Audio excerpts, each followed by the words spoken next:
Kon nggon kula Gus donya wis rusak, sementing sakniki wis ngatah-ngatahno istighfar. Memangnya kita bisa diistighfari pangeran di sepuro pangeran ketika kamu orang alim ndak mulang. Memang kowe iso di sepuro pangeran ketika kowe sugih zakat. Memangnya kowe iso di sepuro pangeran wis kere ra nyapu masjid teko Jumatan.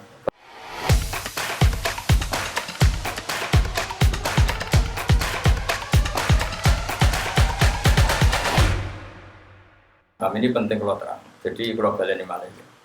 Sing dimaksud dunia ketika dikritik pangeran itu dunia sing sangka kata dani sesuatu sing murahan, sing enteng, sing nafsu itu jenenge napa? Dunia, napa?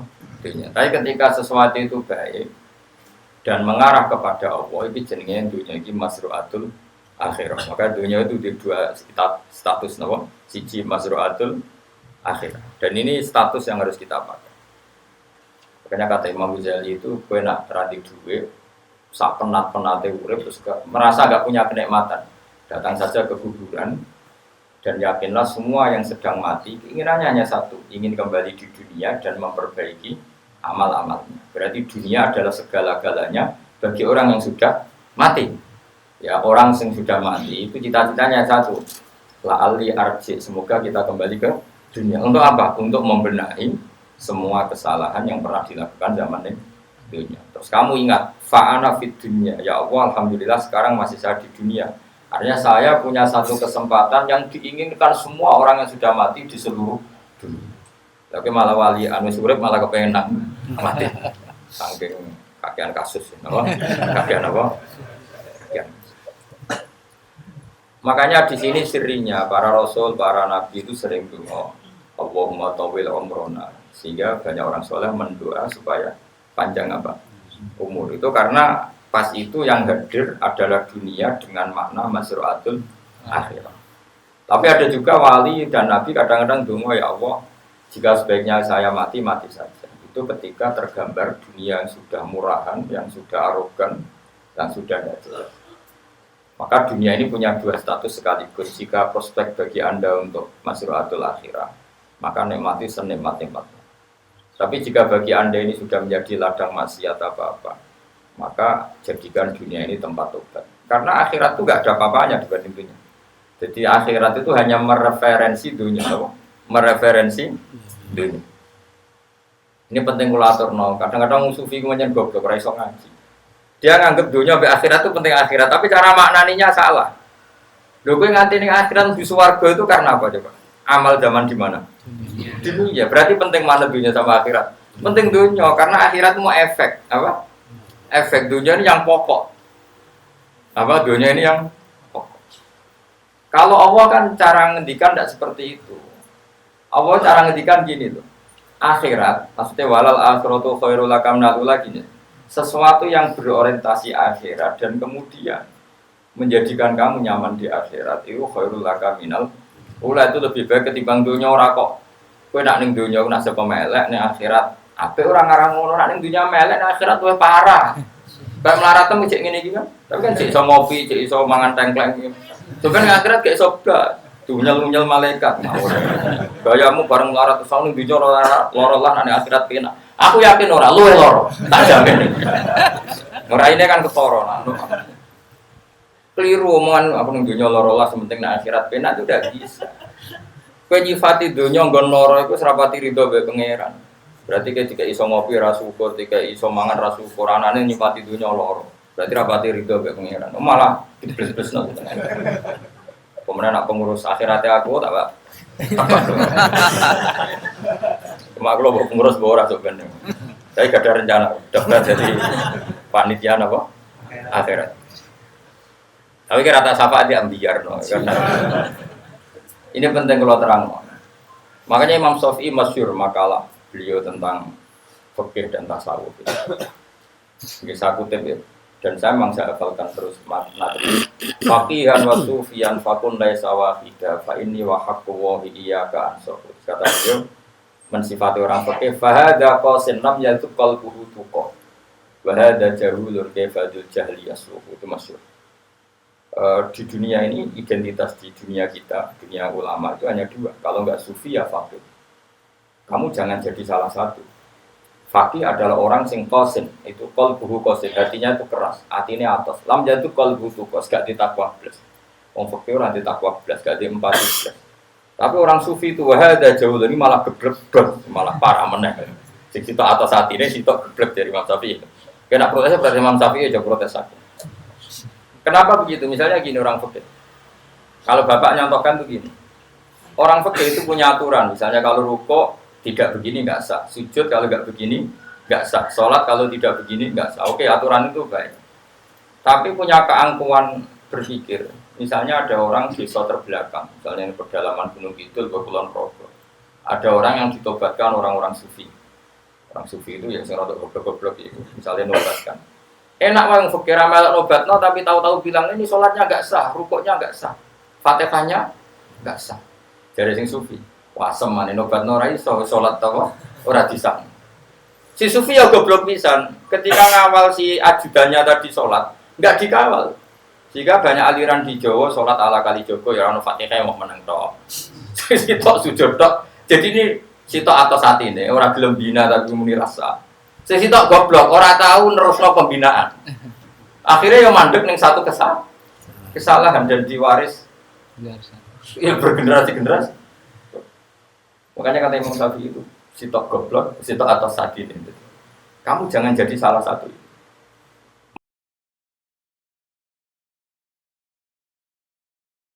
Makanya kamu aman karena kamu tidak sufi ya, tidak fakih. Makanya nggak masuk, nggak masuk yang dikritik Imam Syafi'i. Kamu sufi anda, fakih anda. Makanya kalau Imam Syafi'i kritik itu, tapi alhamdulillah ada dua-duanya. Ya tidak sufi, tidak fakih. Karena orang sufi itu kalau ditelusuri itu maka kesalahannya terlalu banyak. Kecuali dia mau ngaji fikih, kecuali dia mau ngaji fikih. Kayak tadi misalnya, sampai Imam Syafi'i zaman itu duka yang menghentikan usisat tasawuf alal kasar. Ilmu tasawuf itu dibina, itu berdasar kemalasan. Loh, saya punya teman sufi banyak, saya ini kiai, punya teman sufi banyak. Pokoknya gini pulau terus dunia rusak, sementing saat ini ngata-ngata no istighfar. Memangnya kita bisa diistighfari pangeran, di sepuro pangeran ketika kamu orang alim tidak mulang. Memangnya kau iso di sepuro pangeran ketika kau sugara zakat.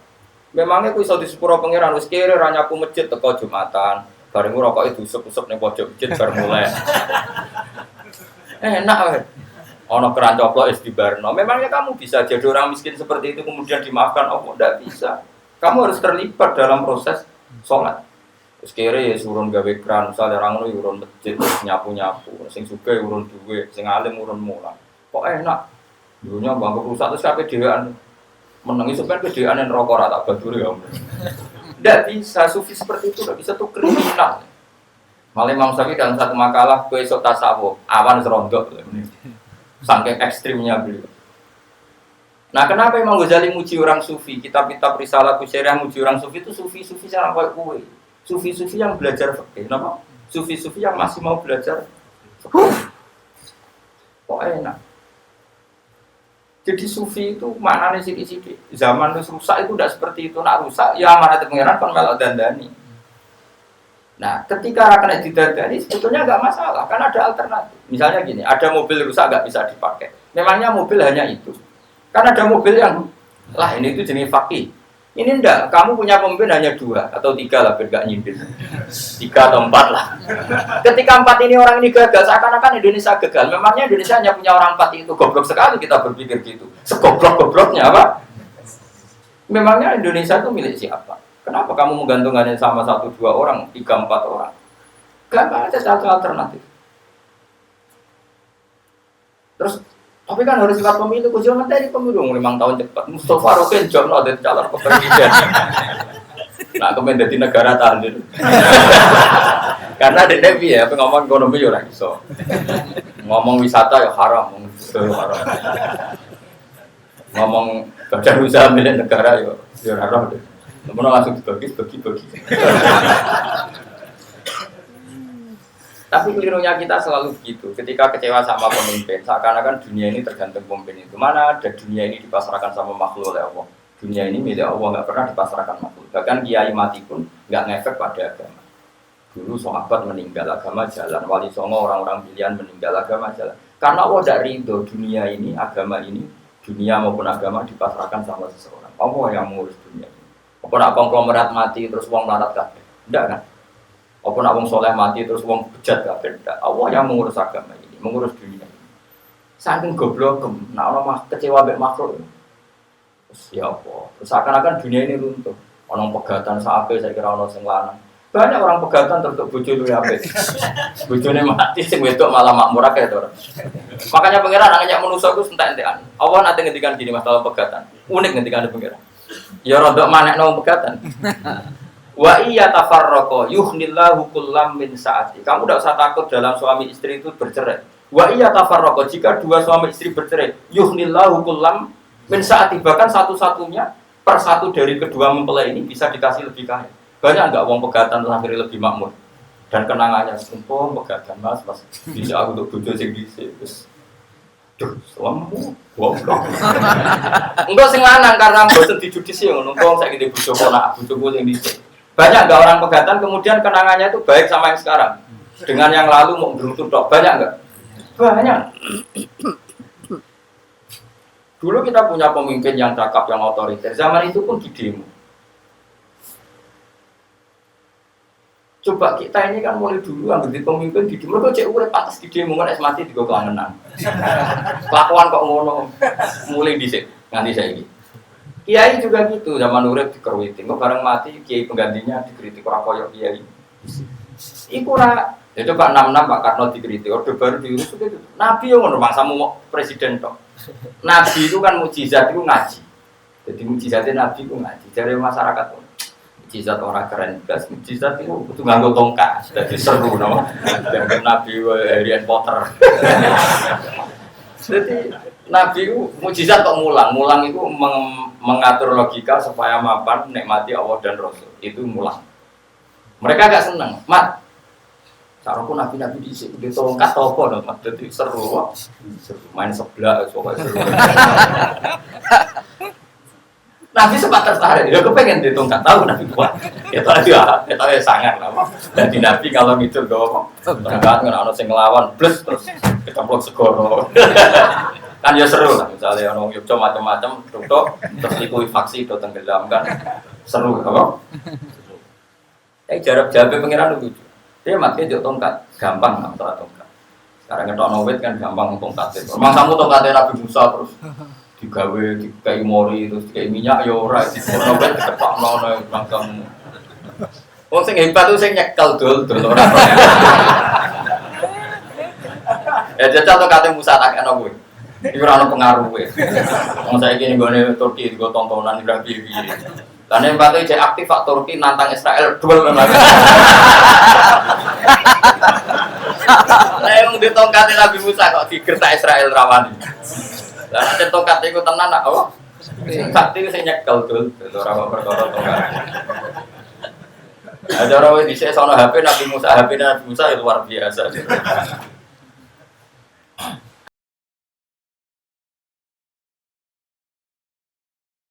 Akhirnya Nabi Muhammad itu sempat kepengen jawab pengiran ini. Awalam yang furu bima utia Musa mengkop. Mat kok gael. Ngapa zaman Musa nggo tongkat wong terus do iman.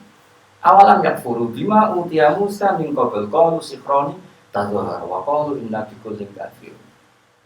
Apa zaman Nabi Musa itu terus wong do iman. Ya tetap komentar dari tukang sihir. Padha wae.